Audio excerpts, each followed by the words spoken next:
What's up, my friend? Panibagong araw na naman at magandang araw sa inyo mga friends. Ngayon araw ay aalis kami my friend. Titignan namin kung nandun pa yung bahay ni Lola my friend. Kaya ito nakabihis na kaagad my friend kasi aalis kami ng maaga my friend. Pero bago kami umalis my friend, nagalmusal muna kami kahit konti lang my friend para may laman yung tiyan namin. Hindi kami magutom sa biyahe my friend. Para hindi na kami mag-drive through sa daan my friend. Nagtitipid kasi kami my friend. Joke lang. Pagkatapos namin kumain at pagkape, my friend, ayan, lumabas na kami ng bahay, my friend. Yung best friend ko, ayun, sumisilip lang, ayaw lumabas, my friend. At ang bilis nilang maglakad ng mga magulang ko, my friend, nauna pa sila sa akin.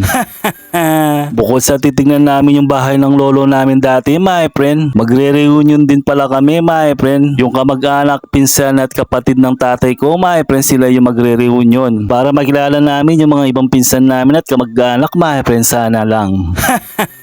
Joke lang. Siyempre ngayon pa lang kami talaga magre-reunion my friends sa talambuhay namin.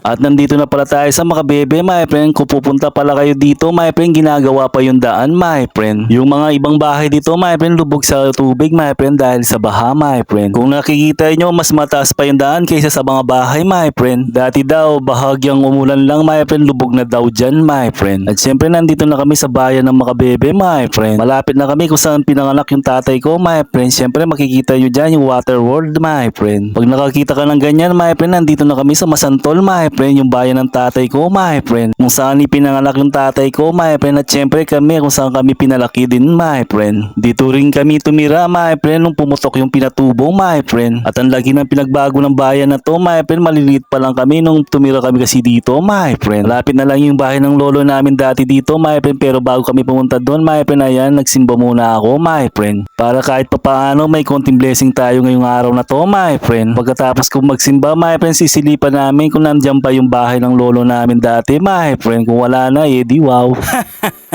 Joke lang. At nandito na kami kung saan kami tumira my friend. Yung ilog nga ayan my friend, medyo tahimik. Diyan kami naliligo sa ilog na yan my friend, kahit na may umapaw na water lily my friend.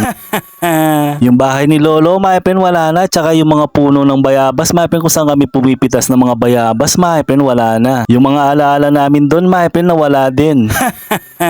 Joke lang. Kahit nawala na yung bahay ni lolo my friend, yung alaala namin nandun pa din my friend. Mananatili yon my friend. Kaya dito na lang kami tumuloy sa bahay ng pinsan namin my friend. At bago kami pumunta sa reunion namin my friend, medyo malayo yun kasi my friend, kaya kumain kami ulit my friend. Nakakagutom kasi sa biyahe my friend, kahit nakaupo lang my friend.